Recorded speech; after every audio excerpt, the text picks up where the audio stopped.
کوئی دوسرا دین نہیں آئے گا۔ وہ اصلی دین ہمیں کہاں ملے گا جسے صحابہ کرام نے اللہ کے رسول سے حاصل کیا، صحابہ کرام سے تابعین اعظام نے حاصل کیا، اور یکی بعد دیگرے وہ دین ہم تک پہنچا ہے۔ ہمیں کوئی دھوکہ نہیں دے سکتا۔ ہمیں غور کرنے کی ضرورت ہے، فکر کرنے کی ضرورت ہے۔ اللہ نے انسان کو پیدا کیا، ساتھ میں عقل بھی دیا تاکہ وہ غور کرے، سمجھے۔ قرآن کو اللہ نے جگہ جگہ فرقان کہا، جو حق اور باطل کے درمیان فرق کرتا ہے۔ قرآن جب ہم پڑھیں گے تو ہمیں یہ طریقہ سمجھ میں آئے گا کہ کیا چیز حق ہے، کیا چیز باطل ہے، اور حق اور باطل کو سمجھنے کا معیار کیا ہے، پرکھنے کا معیار کیا ہے، یہ بھی ہمیں پتہ چلے گا۔ ہم کیسے جانچیں گے کہ کیا حق ہے، کیا باطل ہے۔ ہر شخص دین اسلام کے نام پہ، اقامت دین کے نام پہ، دعوت دین کے نام پہ، وحدت دین کے نام پہ، مختلف ناموں کے ذریعے سے اپنا منہج پیش کرتا، اپنا طریقہ پیش کرتا، لیکن ہمیں کہاں سے لینا، کیا کرنا، یہ ہر فرد کی ذمہ داری ہے، کیونکہ سوال سب سے تنہا ہوگا، چاہے قبر کے اندر یا آخرت کے اندر، میدان محشر میں ہر ایک کو تنہا جواب دینا ہوگا۔ اسی سے پوچھا جائے گا اس کے دین کے بارے میں، اس کے رب کے بارے میں، اس کے نبی کے بارے میں، کہ تم نے دین کہاں سے حاصل کیا۔ تو آپ کیا بتا سکتے ہیں؟ ایک شخص جس کا منہج صحیح ہوگا، طریقہ صحیح ہوگا، وہ بتائے گا کہ ہم نے اے رب تیرے دین کو قرآن اور حدیث کے ذریعے سے حاصل کیا۔ لیکن جو دوسروں کے چکر میں پڑے گا وہ کیا بتائے گا؟ بھائی کچھ لوگ تھے وحدت دین والے، دعوت دین والے، جو اقامت دین والے، وہی لوگ جیسا بتاتے تھے انہی کا لٹریچر پڑھ کر کے ویسا ہم سمجھیں۔ نہیں، قرآن کے ذریعے سے، حدیث کے ذریعے سے، یہی سے ہم نے سمجھا۔ اس وقت موجودہ دور میں آپ کوئی بھی زبان سمجھتے ہو، اب یہ نہیں کہہ سکتے کہ قرآن حدیث عربی زبان میں ہم نہیں سمجھ پاتے۔ قرآن اور حدیث صحیح ہے کہ عربی زبان میں، لیکن آپ کو اس کا ترجمہ ہر زبان میں مل جائے۔ آپ اگر سمجھنا چاہتے ہیں کسی بھی زبان میں تو آپ کو مل جائے گا، بس آپ کو تڑپ ہونی چاہیے، آپ کے اندر یہ جذبہ ہونا چاہیے کہ ہمیں قرآن حدیث سمجھنا ہے، تو آپ کو ہر چیز مل جائے گی۔ میں نے شروع میں ایک آیت پڑھی ہے، آیت پر غور کریں۔ اللہ رب العالمین نے فرمایا وَمَن يُشَاقِقِ الرَّسُولَ مِن بَعْدِ مَا تَبَيَّنَ لَهُ الْهُدَىٰ وَيَتَّبِعْ غَيْرَ سَبِيلِ الْمُؤْمِنِينَ نُوَلِّهِ مَا تَوَلَّىٰ وَنُصْلِهِ جَهَنَّمَ وَسَاءَتْ مَصِيرًا۔ جو رسول کی مخالفت کرتے ہیں، مَن يُشَاقِقِ الرَّسُولَ، اور مومنوں کا راستہ چھوڑ کے دوسرا راستہ اپناتے ہیں، ہم ان کا ساتھ نہیں دیں گے، ان کا معاملہ ان کے اوپر چھوڑ دیں گے اور ان کا ٹھکانہ جہنم ہوگا۔ یہ آیت بہت سنگین ہے، اللہ کی طرف سے دھمکی ہے۔ اب رسول کی مخالفت ہم سے نہ ہو، اس کے لیے ہمیں کیا کرنا چاہیے؟ اور اس آیت کے اندر جو سبیل المومنین کہا گیا ہے، تمام مفسرین با اتفاق کہتے ہیں کہ صحابہ کا، اس صحابہ کرام کا جو طریقہ، جو راستہ ہے، اسی کو اپنانا ہوگا۔ صحابہ کا جو راستہ ہے، طریقہ ہے، اس کو چھوڑیں گے تو یہ دھمکی ہمارے اوپر آئے گی۔ آپ جائیں اس آیت میں دیکھیں مفسرین نے مومنین سے کس کو مراد، اس لیے کہ وہی مخاطب ہے، وہی جو نازل ہوتی تھی انہی کے سامنے، وہی مخاطب ہے سب سے پہلے، تو ان کا راستہ۔ اب ہمیں دیکھنا ہوگا اس آیت کی روشنی میں کہ صحابہ کا کیا راستہ تھا، ان کا کیا طریقہ تھا، وہ کس طریقے پہ چلتے تھے؟ کیا ان کے سامنے قرآن اور حدیث کے علاوہ کوئی تیسری چیز تھی؟ نہیں تھی۔ وہ جو بھی سمجھتے تھے یا جس کے ذریعے عمل کرتے تھے وہ یا تو اللہ رب العالمین کا کلام تھا یا نبی صلی اللہ علیہ وسلم کا فرمان تھا۔ انہی دونوں کے مطابق وہ چلتے تھے، اسی پر عمل کرتے تھے۔ ان کے درمیان کوئی بھی اختلاف ہوتا تھا، کسی بات پر بھی وہ اختلاف کرتے تھے، وہی آ کر کے کہہ دیتا تھا کہ اللہ تعالیٰ نے ایسا فرمایا ہے، سب خاموش ہو جاتے، مان لیتے تھے۔ اللہ کے رسول نے یہ فرمایا ہے، فوراً خاموش ہو جاتے تھے۔ نبی صلی اللہ علیہ وسلم کے انتقال کے بعد بہت ساری چیزوں میں اختلاف ہوا۔ جیسے کوئی آگے بولتا تھا کہ ہم نے اللہ کے رسول سے یہ فرماتے ہوئے سنا ہے، فوراً ان کے اندر اختلاف، سب کی زبان بند ہو جاتی تھی۔ تو صحابہ کرام قرآن اور حدیث کی روشنی میں وہ اپنے مسائل حل کرتے تھے، اسی لیے ان کو آئیڈیل بنایا گیا ہے۔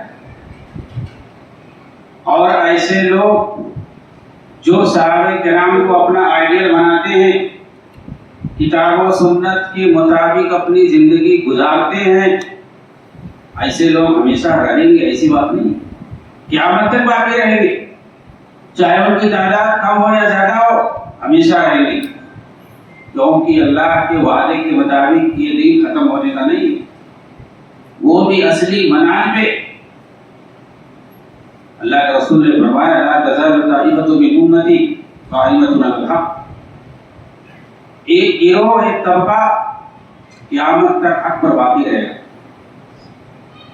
اس حدیث کے اندر اشارہ ہے، اللہ کے رسول صلی اللہ علیہ وسلم نے نکرہ طائفۃ کا لفظ استعمال کیا، ایک گروہ باقی رہے گا ہمیشہ، جس کے اندر قلت یعنی کمی کی طرف اشارہ ہے طائفۃ کے اندر، کہ مطلب جو لوگ حق پہ ہوں گے وہ تھوڑے ہوں گے۔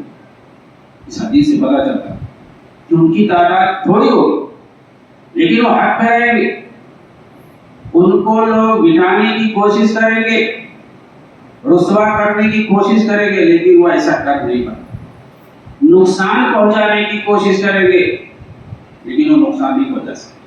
اللہ ان کا ساتھ دے گا، اللہ ان کی مدد کرے گا، یہاں تک کہ قیامت قائم ہو جائے گی۔ یعنی قیامت تک وہ گروہ باقی رہے گا جو حق پر قائم رہے گا اور کتاب و سنت کے مطابق عمل کرے گا۔ یہ ہمارا عقیدہ ہونا چاہیے، یہ ہمارا منہج ہونا چاہیے۔ تو سلف کا منہج یہی ہے کہ وہ صحابہ کرام نے کیسے دین کو سمجھا ہے، کتاب و سنت کو ہم اسی روشنی میں سمجھیں گے۔ اصل ہوتا کہ قرآن اور حدیث ہی کا نام لیتے ہیں لوگ، لیکن وہ اس میں اپنی سمجھ پیش کرتے ہیں۔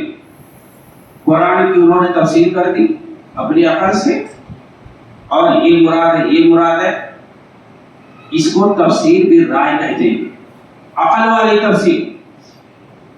اور قرآن کے اندر اپنی عقل سے اگر کوئی انسان کوئی بات کہتا ہے، اس کو حدیث کے اندر دھمکی دی گئی کہ اللہ کے خلاف قرآن کے اندر جو کوئی اپنی رائے سے کوئی بات کہے تو اسے چاہیے کہ اپنا ٹھکانہ جہنم بنائے۔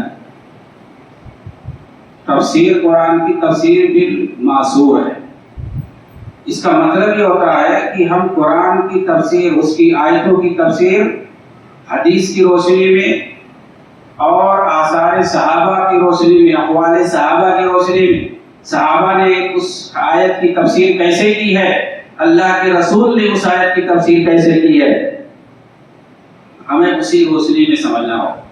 اس کے لیے بہت سارے لوگوں نے کتابیں لکھی ہیں، تفسیر لکھی ہے، قرآن کی تفسیر، جس میں کوئی آیت ہے، اللہ کے رسول نے اس کی تفسیر کیسے کی۔ تفسیر کا طریقہ جو سب سے بہتر بتایا جاتا ہے کہ قرآن کی آیت کی تفسیر قرآن کی دوسری آیت سے کی جائے، یعنی قرآن کو قرآن سے سمجھا جائے، اسی طرح سے قرآن کی آیت کو حدیث سے سمجھا جائے، قرآن کو قرآن سے سمجھا جائے، یہ سب سے بہتر اگر مل جائے تو۔ جیسے مثال کے طور پر اہدنا الصراط المستقیم سورہ فاتحہ میں ہم پڑھتے ہیں، اللہ رب العالمین ہمیں تو صراط مستقیم پر قائم رکھ۔ صراط مستقیم سے کیا مراد ہے؟ آگے اللہ نے فرمایا صراط الذین انعمت علیہم، یہ ان لوگوں کا راستہ ہے جن پر اللہ کا انعام ہوا۔ کون لوگ ہیں؟ آیت اس کے بعد خاموش۔ اب مفسرین ظاہر سی بات ہے بتلائیں گے کہ یہ کون لوگ مراد ہیں، کن لوگوں کا راستہ ہے۔ اس کا تذکرہ خود قرآن میں سورہ نساء کے اندر وَمَن يُطِعِ اللَّهَ وَالرَّسُولَ فَأُولَٰئِكَ مَعَ الَّذِينَ أَنْعَمَ اللَّهُ عَلَيْهِم مِّنَ النَّبِيِّينَ وَالصِّدِّيقِينَ وَالشُّهَدَاءِ وَالصَّالِحِينَ وَحَسُنَ أُولَٰئِكَ رَفِيقًا۔ کہ یہ وہ لوگ ہیں جن پر اللہ کا انعام ہوا، نبیوں میں سے، صدیقین میں سے، شہداء میں سے، صالحین میں، یعنی یہ لوگ مراد ہیں۔ اور یہ کون ہوتے ہیں؟ جو اللہ اور اس کے رسول کی بات مانتے ہیں۔ تو اللہ اور اس کے رسول کی جو بات مانتے ہیں وہ قیامت کے دن ان لوگوں کے ساتھ ہوں گے جن پر اللہ کا انعام ہوا ہے۔ تو آیت کی تفسیر آیت سے ہونی چاہیے، یہ اول نمبر پر ہے۔ حدیث کے مطابق ہونی چاہیے، قرآن کی آیت کی تفسیر الذین آمنوا ولم یلبسوا ایمانهم بظلم اولئک لهم الامن وهم مہتدون۔ جو لوگ ایمان لائے، ایمان کے بعد انہوں نے ظلم نہیں کیا، وہ لوگ ہدایت یافتہ ہوں گے اور امن سے رہیں گے۔ صحابہ کرام بات ان کو شاک گزرا، بہت پریشان ہوئے یہ آیت سن کر کے کہ ظلم تو ہر کوئی کرتا ہے، ظلم سے کون بچ سکتا ہے۔ اللہ کے رسول سے جا کے پوچھا اس آیت کے بارے میں، اس کا کیا مطلب ہے کہ ایمان لانے کے بعد جو ظلم نہیں کرے گا وہی ہدایت پہ ہوگا، اسی کے لیے نجات ہے۔ تو اللہ کے رسول نے فرمایا یہاں ظلم سے مراد شرک ہے، یعنی ایمان لانے کے بعد جو شرک نہیں کرے گا اس کے لیے نجات ہے۔ اور آپ نے فرمایا کیا تم نے اللہ کی اس قول کو نہیں پڑھا ہے؟ یا بنی لا تشرک باللہ ان الشرک لظلم عظیم۔ حضرت لقمان نے اپنے بیٹے کو نصیحت کی کہ شرک نہیں کرنا، اس لیے کہ شرک بہت بڑا ظلم، کہا یہاں ظلم سے مراد شرک۔ تو اب یہ بخاری کی روایت ہے، یہ صحیح بخاری کی روایت۔ اب اس حدیث کی روشنی میں اس آیت کی تفسیر کرتے ہیں کہ اس آیت کے اندر جو ظلم مراد ہے، ظلم کا لفظ آیا ہوا ہے یہاں ظلم سے مراد شرک ہے، وہ شرک آپ کیسے سمجھ میں آئے گا؟ اس حدیث سے سمجھ میں آئے گا۔ نماز ہے، روزہ ہے، زکوٰۃ ہے، حج ہے، عمرہ ہے، بہت سارے احکامات قرآن کے اندر اجمالی طور پر اختصار سے بیان کیا گیا ہے۔ نماز قائم کرو، زکوٰۃ ادا کرو، بہت ساری چیزیں، ان کی تفسیر آپ کیسے کریں؟ بھائی ہم نماز کیسے قائم کریں؟ یہ پوری تفسیر آپ کو حدیث میں ملے گی۔ ہم زکوٰۃ کیسے دیں؟ قرآن میں تو اللہ نے حکم دیا ہمیں زکوٰۃ ادا کرو، لیکن زکوٰۃ ہم کیسے ادا کریں؟ کتنی چیزوں میں کس مقدار سے ہم کتنا ادا کریں؟ کب ہم پر زکوٰۃ واجب ہوگا؟ روزہ رکھو، قرآن میں بتایا گیا ہے، لیکن کیسے ہم روزہ رکھیں، کب سے کب تک رکھیں، کس پر واجب ہے، کس کے لیے رخصت ہے، کون نہیں رکھ سکتا ہے، یہ سارا ڈیٹیل آپ کو کہاں ملے گا؟ حدیث میں۔ تو قرآن کے اندر بہت ساری چیزیں آپ کو، بلکہ اکثر چیزیں آپ کو اس کی تفسیر حدیث میں ملے گی۔ تو قرآن کی تفسیر حدیث سے کی جاتی ہے، حدیث میں ساری چیزیں آپ کو ڈیٹیل میں مل جائیں گی۔ اسی طرح سے قرآن کی تفسیر صحابہ کے اقوال کی روشنی، صحابہ کرام میں خاص طور سے عبداللہ ابن عباس رضی اللہ تعالیٰ عنہ، جن کو ترجمان القرآن کہا گیا ہے، جن کو قرآن کا سب سے بڑا مفسر کہا گیا ہے، عبداللہ ابن عباس رضی اللہ تعالیٰ عنہ، جن کے لیے اللہ کے رسول نے دعائیں کی تھی، ان کی عقل و فہم کی دعا کی تھی، ان کی ہدایت کی دعا کی تھی۔ اسی طرح سے حضرت علی رضی اللہ تعالیٰ عنہ، ابی ابن کعب رضی اللہ تعالیٰ عنہ، عبداللہ ابن مسعود رضی اللہ تعالیٰ، بہت سارے صحابہ کے اقوال آپ کو ملیں گے، خاص طور سے آیتوں کی تفسیر میں، کہ یہاں اللہ نے یہ مراد دیا ہے، یہاں پر اللہ نے یہ مراد دیا۔ ظاہر سی بات ہے انہوں نے اللہ کے رسول سے سنا ہے، انہوں نے سمجھا ہوگا۔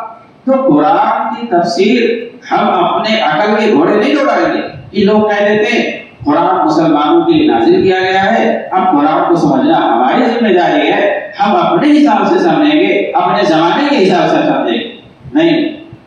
قرآن دین کا نام ہے. آپ دین کو ویسے ہی سمجھیں گے جیسے اللہ کے رسول نے سمجھا، جیسے صحابہ نے سمجھا، جیسے اللہ نے سمجھایا ویسا ہم سمجھیں گے. تو اس کو جو ہے تفسیر بالمعصور کہتے ہیں. اس میں بہت ساری تفسیر کی کتابیں موجود ہیں. تفسیر طبری ہے، تفسیر ابن کثیر ہے، اضواء البیان ہے، تفسیر فتح القدیر ہے. بہت ساری کتابیں آپ کو مل جائیں گی. عربی میں ہے لیکن ان کا سب ترجمہ بھی آ چکا ہے اردو میں. تو کتابیں بھری پڑی ہے تفسیر میں. آپ جو ہے ایسے عقل پرستوں کی تفسیریں مت پڑھیے جو لوگ اپنی عقل سے تفسیر سب کر کے، کسی نے نام رکھ دیا تفہیم، کسی نے تدبر، کسی نے دعوت القرآن، کسی نے سلال القرآن، کسی نے بیان القرآن، یہ سب نام رکھ کر کے اور اپنے عقل کے گھوڑے اس میں دوڑاتے وہیں پہ گمراہ کرتے ہیں. اپنی عقل سے وہ جو ہے تفسیر کرنا شروع کر دیتے ہیں کہ یہاں اللہ نے یہ مراد لیا، یہاں اللہ نے یہ مراد لیا، اور یہاں سے یہ مراد ہے، اس سے یہ پتہ چلا، اس سے وہ پتہ چلا، اور پتہ چلا پتہ نہیں کہاں کہاں لے جاتے ہیں. صاف صاف قرآن کو ہمیں سمجھنا ہوگا. اس کا منہج اور طریقہ ہے کہ خود ایسی تفسیر ہمارے سامنے کتابیں موجود ہیں جنہیں ہم پڑھ کر کے سمجھ سکتے ہیں کہ اللہ نے اس سے کیا مراد لیا ہے، یا اللہ کے رسول نے اس سے کیا مراد لیا ہے، صحابہ نے کیا. اسی کو تفسیر بالمعصور کہتے ہیں کہ قرآن کو قرآن کے ذریعے، یا قرآن کو حدیث کے ذریعے، یا قرآن کو صحابہ کے اقوال کے ذریعے. یہ اتھارٹی ہمارے لیے اللہ، اس کے رسول اور صحابہ دین کو سمجھنے کے لیے. اگر ہم نے یہ سمجھ لیا تو پھر دوسروں کے چکر میں ہم نہیں پڑیں گے. بہت سارے لوگ اقامت دین کے نام پہ ایسا ہے ویسا ہے، خلافت اور ملوکیت، یہ سب اللہ رب العالمین کی طرف سے یہ مطلوب نہیں ہے کہ حاکم کیسا ہونا چاہیے، وہ خلیفہ ہے کہ بادشاہ ہے، ایسا کہیں فرق نہیں کیا گیا، بلکہ حکومت کیسی ہونی چاہیے یہ اصل ایشو ہے. قرآن اور حدیث میں آپ نہیں بھی دیکھیں. آپ دیکھیں ملوکیت کی بات، بادشاہت کی بات قرآن میں تاریخ جگہ جگہ آئے گی. حضرت ابراہیم علیہ السلام، حضرت سلیمان علیہ السلام، بنو اسرائیل کو کہ جو ہے ہم نے تم پر احسان کیا ہے، کتنے بادشاہ ہم نے پیدا کیے. خود حضرت سلیمان علیہ السلام، داؤد علیہ السلام یہ کیا تھے؟ بادشاہ. ہم نے تم کو بادشاہت عطا کی ہے. اللہ تعالیٰ جس کو چاہتا ہے بادشاہت دیتا ہے، جس سے چاہتا ہے چھین لیتا ہے. اللہ مالک الملک تؤتی الملک من تشاء وتعز من تشاء وتذل. بادشاہت یہ عزت ہے. اللہ کہتا ہے کہ اللہ جس کو چاہتا ہے بادشاہت عطا کرتا ہے، اور جس سے چاہتا ہے چھین لیتا ہے. عزت اور ذلت اسی کے ہاتھ میں. تو بادشاہت یا خلافت یہ کوئی اصل چیز نہیں ہے. اصل کیا ہے؟ کس کیسی ہونی چاہیے، کیفیت اصل ہے. چاہے کوئی بادشاہ ہو، چاہے کوئی خلیفہ ہو، چاہے چنا ہوا ہو یا غیر چنا ہوا ہو، وہ کیسی حکومت کر رہا ہے، کتاب و سنت کے مطابق حکومت کر رہا ہے یا نہیں کر رہا ہے، یہ اصل ہے، دیکھنا ہے. قرآن میں یا حدیث میں کہیں بھی اللہ کے رسول صلی اللہ علیہ وسلم نے ان کی زندگی میں، آپ صلی اللہ علیہ وسلم کی زندگی میں کتنے جو ہے بادشاہ جگہ جگہ پائے جاتے تھے. آپ نے خطوط بھیجے، لیٹر لکھے دین، دعوت دین کے لیے کہ اسلام قبول کرو. کبھی آپ نے کسی دسیوں سینکڑوں آپ کے رسالے موجود ہیں حدیث کی کتابوں میں، پڑھی جا کر کے، بخاری میں، مسلم میں آ جائے کہ آپ نے اس وقت جتنی بھی حکومتیں تھیں نبی صلی اللہ علیہ وسلم کے زمانے میں، چاہے وہ فارس کو ایرانی کا حکومت ہو، رومی حکومت ہو، مصری حکومت ہو، عمان کی حکومت ہو، افریقہ میں جو ہے نجاشی حبشہ کی حکومت ہو، جگہ جگہ اس وقت جتنی چاہے چھوٹی حکومت ہو یا بڑی حکومت ہو، سب کے پاس آپ نے خطوط بھیجے. کہیں آپ نے ایسا نہیں لکھا کہ جو ہے تم جو ہے بادشاہ تم کو چھوڑنا پڑے گا اسلام لانے کے لیے، بلکہ آپ نے کہا اسلام قبول کر لو، تم اسی حکومت پر باقی رہو گے. اسلام قبول کرو، وہاں پر اسلام کو نافذ کرو. تو اسلام کا نفاذ اصل ہے. اسلام کا طریقہ، اس کا منہج کتاب و سنت کے مطابق ہونا چاہیے. یہ اصل ہے.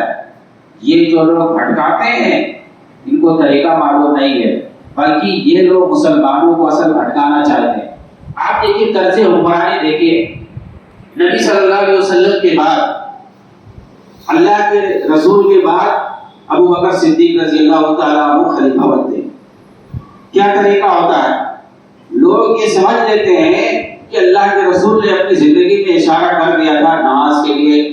آپ پڑھاتے تھے, اللہ کے رسول جب تک بیمار تھے نماز کون پڑھاتا تھا؟ ابو بکر کو آپ نے کہا چلو آگے بڑھو. لوگ سمجھے کہ یہ حقدار ہیں. جب یہ امامت کرا سکتے ہیں نماز کی تو پھر دنیاوی معاملات میں لوگوں کی امامت بھی کرا سکتے ہیں. دین کے معاملے میں اگر امامت کرنے کا حق رکھتے ہیں تو دنیا کے معاملے میں بھی یہی کرائیں گے. لوگوں نے مان لیا. یہ ایک طریقہ ہوا کیونکہ لوگوں کے سامنے نبی صلی اللہ علیہ وسلم کی طرف سے اشارے موجود تھے کہ آپ کے بعد خلیفہ یہ ہوگا. اب اس کے بعد دیکھیے حضرت عمر خلیفہ بنتے. کیسے بنتے؟ کس نے چنا ان کو؟ کسی نے نہیں چنا. ابو بکر نے صرف کہہ دیا تھا کہ میرے بعد خلیفہ عمر ہوں گے اور میں یہ سمجھتا ہوں کہ یہ مستحق ہیں. اس کا جواب میں اللہ کو دے دوں.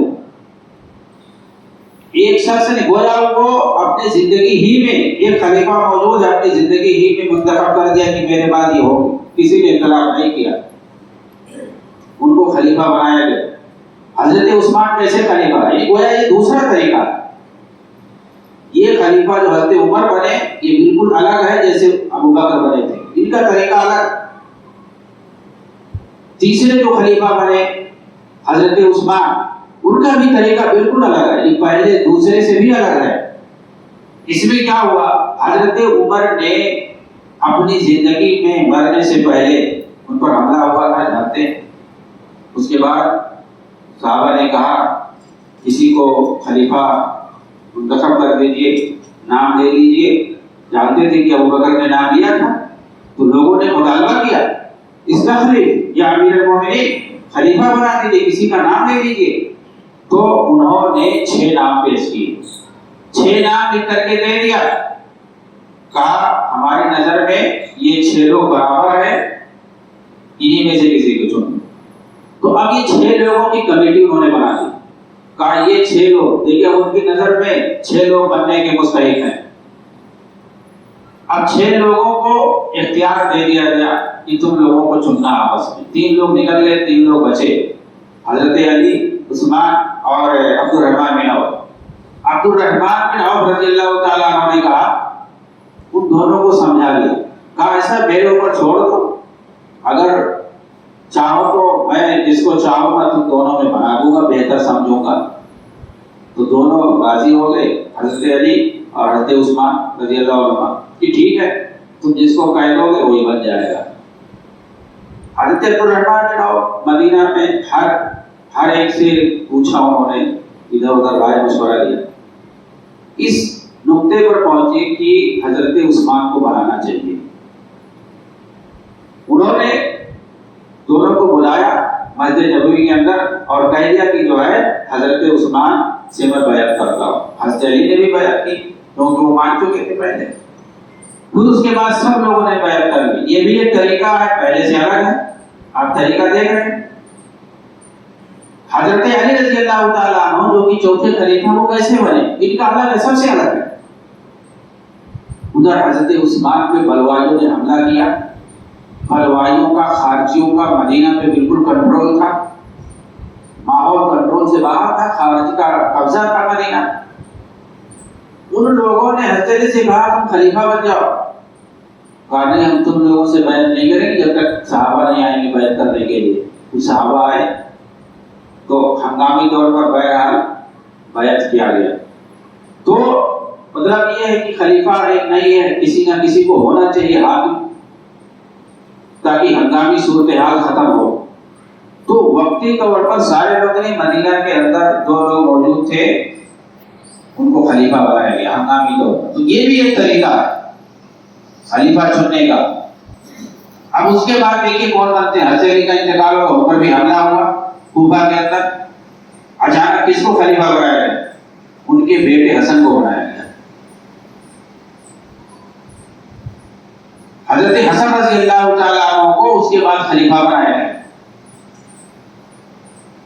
لوگوں نے کہا بھی کہ کیا ان کے بعد ان کے بیٹے کو بنا سکتے, لیکن بنایا گیا.